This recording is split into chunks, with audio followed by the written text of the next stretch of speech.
I'm Michael, I'm Rolly, and we've been together for 7 years. and married almost 2 years. Michael was a new hire, and I guess we met a lot in meetings and professional meetings. Real professional meetings. Real professional meetings. In our first drink that we had in the West Village, we were having conversations that were so thoughtful and deep and meaningful that I didn't know you were capable of having that time. Because I just knew him as like the funny guy, the funny guy in the office. And as soon as I saw that side of Rolly, that was when I knew. I was like, I love this funny part of you, and I want to get to know the other side of you. It was the same moment, I think, that we felt that flame. Which I think is crazy because even that, right, of Michael saying, I want to get to know the Rolly behind this wall of humor.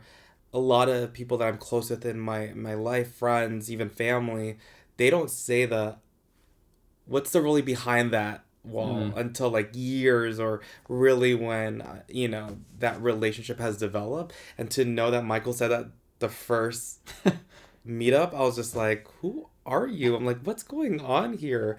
And I was like, is this the vodka sodas talking or is it? But I think that's what made that moment so special was Michael wanting to invest and know who I was as a full person than what I come off of, especially at work or whatnot. So, I've been on dates. There's a hookup culture. At this point of my life, all my friends are getting married, engaged, and I'm like, I'm not anywhere close to that. I often said at that time was like, I give up. I give up on love. I give up on, delete the apps. Kind of like, you know what? I'm never going to find anybody. Then, what started as a professional relationship grew into something more meaningful, personal, and ultimately love. As a gay couple, ultimately we ended up moving in together. The pandemic happened, so we were kind of like stuck together for a little bit, which I think was make it or break it for a lot of couples. And luckily we made it on the other side of that. But I think for us, we had a lot of conversations around like, is marriage something we want? Like, as a gay couple, like, is it something that we genuinely want as two people? Or is it like this societal construction that, we feel like we societally have been forced to like want, if that makes sense? So we did a lot of like deconstructing around what we've learned about marriage and even expectations of ourselves. Like, why do we expect this? Why is this kind of the automatic next step? To make sure that was really something that we truly wanted, not just because we felt like we should, because society said so. Well, we got married and thinking about, well, what's the next chapter in our lives? And is that buying a house with a white picket fence? Is it traveling around the world? Thinking about, well, do we want to raise a family? The answer of yes, but the question of when, how is big for us. And I also think we went through a process of why. Why, yeah. Like, similar to, like, why are we getting married? Why do we want to do that? Like, why do we want kids? Like, what's the reason? Is it because of, that's just the next right thing to do? Or do we want to raise, like, incredible change makers in the world that will be, like, good humans? And I think that is ultimately where we decided. It's complicated, I think, for a gay couple. And there's so many options that are overwhelming and expensive. Yes, financially, it's like how much are we going to spend just to start a process, right? So that's one, but also two, it's thinking timeline. Like, oh wait, do we want to travel still? Wait, we want to, vacation a little bit more. Now thinking about it, it's like, well, should we start this now? Because that means we might hopefully get a child in a year, maybe 2 years. It might even be longer if we foster, right? Because the foster processing is longer. It's exhausting just to think about because it's like, some people, they could make a child overnight and then in the next 9 months, boom, they have that next chapter. Where I think for a gay couple, it's a little bit more, I think, challenging to navigate through. One thing that comes to my mind, and I don't know if you're going to agree, but it's one being a biracial couple. I think for us walking into the world, I wonder what people see first. Like, I would assume the salient identity is gay. Like, they're a gay couple, and if we have a kid, it's like, it just adds different levels and a potential level of discrimination of they're gay and biracial, like a biracial marriage that complicates things a little bit, especially as like those are two men with a child, but then if the child doesn't look like either of them, it's like it's very complicated. Right. I mean, we haven't necessarily talked about this, but like if we were to ever travel with our child, I would always want to carry like the legal paperwork. I don't even know what that is. Adoption certificate, just to like ensure that if anything were to ever happen at the border, at an airport, like we would be able to prove that they were our child. I'm sure that never crosses maybe like a straight couple's mind. I'm not Right. sure. But it's, I think, a problem that's unique in the gay community. I would hope that we would raise a child to be a mini activist and Yeah. educator, right? Yeah. Like, if they were ever approached about something like this, you know, someone says something about their dads or their race or something, that rather than internally feeling shame about that or, you know, internally taking that and feeling a certain kind of way, being able to outwardly project that and say, I'm proud of my dads, I'm proud to be a child of gay dads, or I'm proud to be Asian, or etc., like fill in the blank. And I think that's really important to us because as queer people, we didn't feel that growing up. Like we internalized a lot of the discrimination and judgment that we received from like bullies or our family or whatever. So to raise a child that could hopefully educate others, be an activist for the community, and also just be proud in who they are, like whatever that is, right? Straight or not, but to feel proud in who they are and stand up for that. You know, children are interesting because they only know what they know, in the sense that like if they grow up with two gay dads, that's what they know. But it's when they enter the world, you know, it's like if we were to travel, if they enter an airport, as soon as they enter school, 5 years old, they're going to see other parents that aren't like their parents, you know? So it's like, how do we equip them with the language, the skills, the tools to enter the world in a confident way and prepare them for that? Because I think those are like real conversations and real thoughts from a child's lens, but to also teach them that different doesn't mean bad. Like, I think growing up as gay, that was like the automatic assumption, like gay or different is bad, and I'm gay and I'm different, so that's bad. But to really like celebrate and embrace that, whatever our child's identity might be one day, is, I think, really important for us. We're building this library for this human that's not even part of our lives yet, right? We want our child to be ready to see how diverse the world is. And it's also a very imperfect world. It's never kids that have the issues, you know what I mean? Yeah. Like they're never born with these ideologies of like gay is wrong or whatever. It's always like taught. It's like the value of education, like you're talking about. So it's like, how do we keep that? Like, how do we keep that kind of like childhood innocence of like loving everybody and loving the world and being proud of who they are and who we are, without getting like hampered down by the external world? It's a hard question. I don't think there's a right answer. Yeah, and you know, my mom always says is that you won't know how this feeling is until you have kids. I always told this to my mom, especially when she felt guilty of, you know, especially when I came out and she saw you were in pain for all these years. And I told her that even as a parent, you never had a manual or even a guide to this is how you raise a perfect child. And I think the reality is that, you know, it's not perfect. It's not going to be perfect, but you know, it's this is life, right? And so I don't know. I think it's an interesting journey. What's also interesting to me, though, as you're talking about your mom, when I came out to my parents, the first thing they said was like, well, what about grandchildren?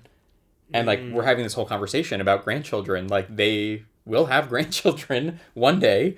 And I think that was just like their main concern of like, I don't know, family lineage, or maybe they equate children with like being happy and we want you to be happy. I'm not sure.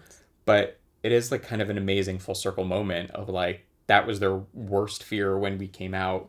And now however many years later, we're like sitting here talking about having children and like giving them grandchildren, Yeah. you know?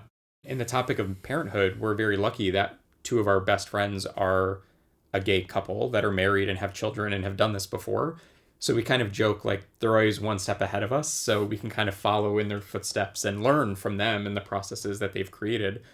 But other than that, other than those two friends, I don't think I know any other gay couples that have children so closely that I could, you know, ask them questions or see them. So a lot of it is figuring it out. I mean, I feel also lucky to some extent that we're part of this like digital age where we can Google things or join Facebook groups. You know what I mean? Even that, I mean, I think a lot of being gay is forging your own path anyway. Like, not just following the system that's set for you and really thinking about how do I want to live my life and who am I and how do I want to present myself to the world. And I think it's the same in a couple, like in a partnership and in a marriage, but now the conversations are like together. Like, are we on the same page about what we want to do next? And are we on the same page about like how we want to do that? And a lot of it, I think, is just learning it together, but knowing that we're there for each other to figure it out as we go. But like any marriage, I think it's also like what works for us, right? What makes us happy? What's our priorities? And I think what I appreciate about us is that we communicate that. You know, we check in with each other of like, wait a minute, like for the next 5 years, 10 years, what are we saving for? What do we want?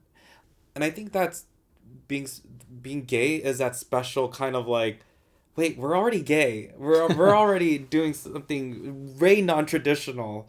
So why do we have to fit that mold and following the traditional path? When I told my parents that I was gay, they already were like, he's not going to have a Catholic wedding. We didn't have to have a Catholic wedding. And we don't have to kind of follow what everyone else does. There was a lot of learning that we both had to do in the beginning of our relationship. We're very opposite in how we handle confrontation. So I kind of shut down, I withdraw, I don't really want to talk about it for a little while. And Rolly is like a fixer, like let's fix it. Like I want to talk about it now. And I think we've learned that we have to compromise on that. So I've gotten better about communicating. Like I need a little bit of space and time to like think about this. And I think, Rolly, you've gotten better about, like, I'll give you that space. But also, it works both ways. So, like, if Rolly's in a place where he wants to talk about it now, I kind of need to, like, pull myself out of that withdrawal to say, like, okay, I'm going to bring myself to the table. I'm going to show up. Like, let's actually talk about whatever it is. So I think we've learned to compromise in that way. And that it also works both ways, I think, is important. What I've learned, especially in the past couple months, is communication's key. Even if Michael doesn't want to talk about it, just letting me know that you don't want to talk about it already gives me relief, because I am a fixer. I'm like, fix it now. Let's talk about it now. Why are you mad? Why are you upset? Why are you sad? Where it's like, actually, I don't know how I feel. But I'm telling you that because I don't know how I feel. But I do want to eventually talk about this. And I think that's what's important is communication. Even if we're feeling happy, sad, stressed out, you know, I think with any couple, it's like finances is always a topic of stress, right? Especially during big life moments or when we have to pay XYZ. And to talk about that and making it normal to have a conversation of, well, this is a stressor right now. And I don't know what we should do, how we do it, but just putting it out there. Instead of just being quiet and hiding it, I think is something that is always a challenge. But it is a lot of work. Yeah. It's a lot of work, especially individually when you're like, I don't know how to communicate or I don't want to communicate. You kind of have to think about, well, it's not just you individually in this. Right. It's us. Again, we're hypothetically joking about these situations. Is, you know, I'll be the deaf one. Michael's gonna be the loss of memory one, and we're gonna be yelling at each other and be like, "Who are you? I can't hear you." But yeah, I think just being a couple, we do think about the future. And whether it's short term or long term, I think that's and I'm speaking for myself. That's what gets me excited. Mm. You know, I mean, it's scary. It's scary to have that. Oh well, I don't know what if this happens, if that happens, and it's a scary thought. But it's also like, what a beautiful thought Mm. of like we're gonna grow old together. Like I wonder what, knock on wood, you know, are these health issues going to really be a thing? But also, you know, like how beautiful is our life going to be depending on who's going to be around us, Mm. but also what we create Mm-hmm. together Yeah. and like enjoy together. You know, we always talk about like we're so far away from retirement. Mm. I'm like I can't wait to retire. But really, what is that like? Enjoying that one day is going to be nice. I think aging is a gift. Yes. It's a privilege.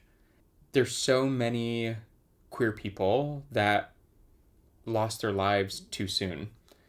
We feel very lucky even to be in our 30s because for a little bit, that was maybe past the average life expectancy for a gay person in the 80s or 90s going through the AIDS epidemic.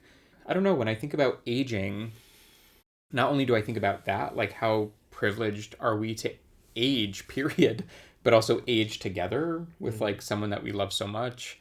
I also think about when I was younger as a gay person, I never imagined a future for me, like in general. Like I couldn't see myself as an older person, and I especially couldn't see myself with like an older, like with a person as an older person. So to be able to have all of that, hopefully, you know, knock on wood, is truly an incredible gift to not just be aging, but to be aging with my husband. Our generation is at like a really interesting crux because we don't really have a lot of older queer people to look up to. They exist and they're there and they share their stories, which is incredible. But a large percentage were lost due to the AIDS epidemic.